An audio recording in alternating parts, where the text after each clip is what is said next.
رب اشرح لي صدري ويسر لي امري واحلل عقدة من لساني يفقهوا قولي. ازيكم يا حبايبي؟ عاملين ايه؟ عاملين وحشتوني ايه؟ جدا من الفيديو اللي فات. بصوا انا النهارده خلاص كده، النهارده العيد، هصور لكم فلوج العيد وهصور لكم كمان واحنا بنعمل الفته، وهصور لكم. وايه رايكم في الدرس بتاعي النهارده؟ طبعا نظفت الشقه، بس سامحوني نظفتها من غيركم. خلصت كل حاجه في الشقه. بصوا، هو سايب نفسه كده عادي، شايفين؟ ومن الكم كده، وليه رباط كده. وهنا برضو طقم العيد بتاعها عبارة عن قمر اهو. ايه رأيكم بقى في القمر ده؟ شنو كده؟ شنطتي. دي شنطتها طبعا كانت موجودة عندها. بقى هنخرج مع بعض نروح نصلي العيد، عشان وهصور العيد. لكم ان شاء الله هناك. طبعا الشقة كلها متنظفة. يلا بينا بقى نخرج مع بعض. ليكم في البلالين دي احنا لسه نازلين اهوت. فدول هوزعهم على الناس عشان دي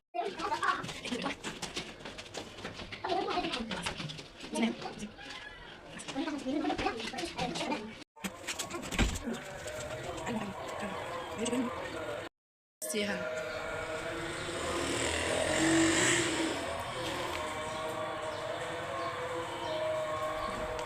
بصي انا واخدة معايا ايه. عشان يعرفوا واخدة ياخدوها. معايا سكادة، وواخدة معايا بتاع. ياخدوها معايا ولا لأ؟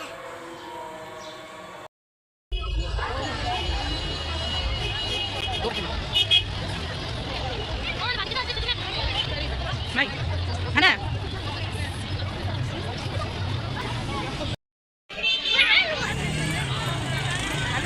كل سنة وانتم طيبين وكل سنة وانتم في أحسن حال. النهاردة معانا فيديو فلوج العيد، ويلا نعمل مع بعض الفتة بطريقتنا. أول لما خرجت طبعا سجلت معاكم كده. خرجت أنا وهنا واتقابلت مع مي أختي هناك، وخرجنا. عايزة أقول لكم في المكان ده كان فيه أغاني وأصوات، حاجات يعني كانت ممكن توقف الفيديو كده. فكانت الناس ملمومة كده، وكانوا بيعملوا سحب على أرقام وهدايا ألعاب للأطفال يعني. عايزة أقول لكم الأجواء كانت تحفة. بس خلصنا يومنا، وعايزه اقول لكم الواحد لو ما خرجش في العيد كده ما بيحسش ان في عيد. لو ما خرجناش صلينا ما بحسش ان انا في عيد. قولوا لي رايكم في الطقم بتاع هنونه، وقولوا لي رايكم في الدرس بتاعي. والفيديو ده خارج من دمياط، عايزه اعرف وصل لاي محافظه. هنا كانوا بيوزعوا الهدايا، وعايزه اقول لكم الناس كلها كانت مبسوطه، وكانوا بيدوروا على حد يلبس اللي هو البطوط ده. تعالوا اول حاجه بقى نعملها في يومنا.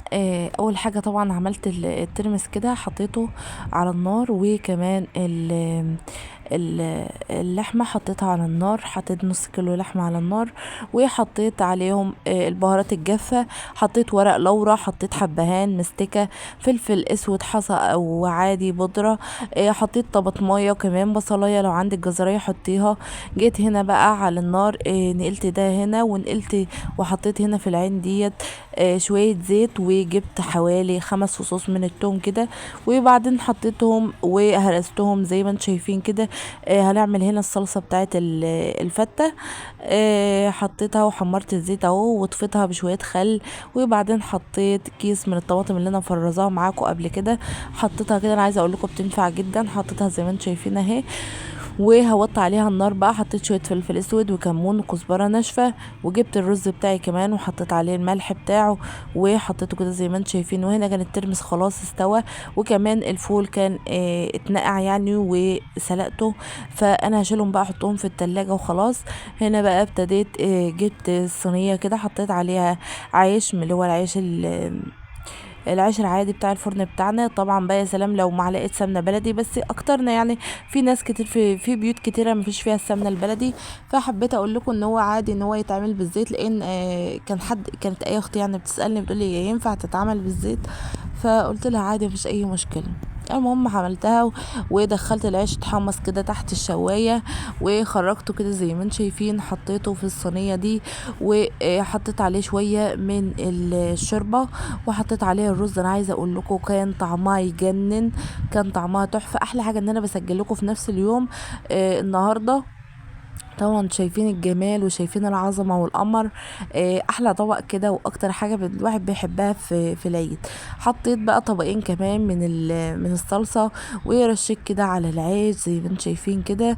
وهنا بقى الفيديو ده كان امبارح، كنت عند مامتي اللي هو يوم الوقفة.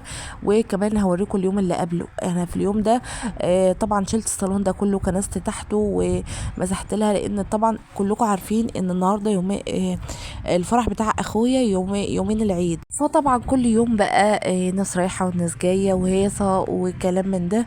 فخلاص يعني الفرح كمان اسبوعين بالظبط، هو يكون ان شاء الله يوم 1/7. هصور لكم كل حاجة بإذن الله. ادعوا لي بس كده ربنا يقدرني واكون معاكم، لان بجد انا في دربكة صعبة قوي. وعايزة اقول لكم انا لما وصلت الفيديو ده كنت ان انا عملت لكم الفيديو ده بجد انا عاملاه بمعاناة والله بجد. يعني نزلته لكم كده بمعاناة. كان نفسي قوي اصور معاكم الفرش بتاع الشقة.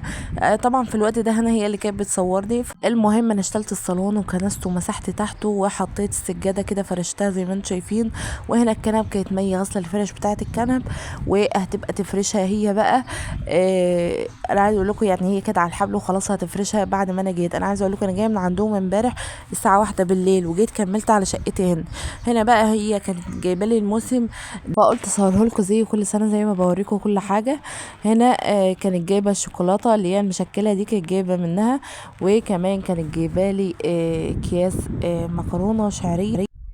وكمان لقيتها جايبه حوالي تقريبا مش عارفه كيلو ولا نص من الترمس. كانت جايبه لي ترمس، وكانت جايبه لي فول سوداني، وكانت جايبه لي رز. انا عايزه اقول لكم دول حوالي 4 كيلو. هي طبعا اول السنه بتديلنا من الرز بتاعنا، بتديلنا كميه اللي هي الشكاره الكبيره اللي هي بتبقى رز شعير دي. المهم هي هنا اهي كانت جايبه لنا الترمس. طبعا ده في اليوم اللي قبله نقعت الترمس كده وحطيته. طبعا انا عايزه اقول لكم يعني الفيديو مش بالترتيب، بس انا رتبته لكم بطريقه حلوه يعني مش وحشه برضو. ظبطت كده الدنيا وحطيت الترمس علشان يتنقع. يعني ممكن تقريبا الفيديو كل يوم قبل التاني، دول تقريبا 3 ايام او 4 ايام قبل بعض. فسامحوني طبعا لو انا ما كنتش بنزل لكم فيديوهات. انا كان ممكن انزل لكم فيديوهات واصور لكم وانزل لكم، بس انا عايزه انزل لكم حاجه بجد، يعني حاجات كتيره، حاجه تستفادوا منها، حاجه تحبوا تتفرجوا عليها. لو انت بقى وصلت للجزء ده ولسه ما حطيتيش اللايك، يا ريت تحط اللايك الجميل بتاعك عشان اصور لكم الفيديو بتاع فرح اخويا. وكمان يا ريت تشتركي في القناه لو انت لسه جديده عليا، وتنوريني باشتراك، وتفعلي كمان زر الجرس علشان يوصلك كل جديد من فيديوهاتنا. هنا بقى خلصت حطيت الحاجه كده. وكمان الفول ده هي اللي كانت جايبه لي كمان. الفول اللي هو الحصى ده هي اللي كانت جايبه لي. فانا عايزه اقول لكم هي قالت لنا اجيب لكم ولا لا، انا واختي يعني. فقلت لها قلت لها هو عندنا يعني ما تجيبيه. كمان دي الشوكولاته اهي، شوكولاتات مشكله. ده كيلو تقريبا. هنا بقى كانت بتاكل فيها وكانت بتوريكم شكلها عامل ازاي. هنا بقى ده اليوم اللي قبليها بقى كنت رحت المصيف بتاعنا. احنا عندنا مصيف اسمه مصيف جمصة لو حد عارفه. رحت هناك كده. وكمان بالليل يعني اشترينا شوية حاجات من هناك. انا جابت الصندل الكيوت بتاعها ده، كنت جايباه ب75 جنيه. عايزه اقول لكم هو سيليكون بس جميل جدا وشكله عملي يعني. فكمان جبت بيجامتين كده لحمودي. وكمان جبت العاب لهنا. عايزه اقول لكم هي كانت معاها حصاله وطلعت الفلوس اللي فيها واخدتها، قالت لي اجيب بيها العاب يا ماما وكده، فجابتها. جابت الصلصال ده وجابت اللعبه الحلوه دي.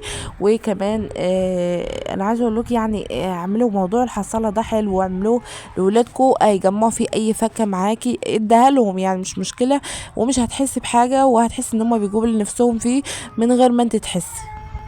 المهم هي جابت الصلصال ده. انا عايزه اقول لكم كنت معجبه بشكله او كنت مستغرباه لان اول مره اشوف يعني شكله.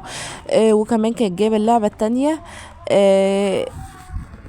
وجبت كمان ترنجين بيتي كده لحمودي او بيجامتين، شوفوا انتوا بتقولوا عليهم ايه. طبعا جبت شويه اكسسوارات بس الشنطه كانت تايهه في وسط الحاجه فما عرفتش اصورها لكم. جبت حلقان جميله قوي وجبت اكسسوارات جميله قوي. جبت الترنج ده لبسته لاحمد النهارده في العيد وكده. وكمان جبت له ده، هما الاتنين شكلهم حلو كده وشكلهم مختلف. كان الواحد ب85 جنيه. وجبت كمان الفازه ديت لقيت عليها عرض، اي فازه ب10 جنيه. جبت جبت 2 كده عجبوني. حاجات بسيطة بس حاجات يعني بتغير من المود.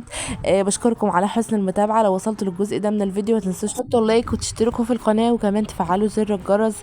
بشكركم على حسن المتابعة، والسلام عليكم ورحمة الله وبركاته.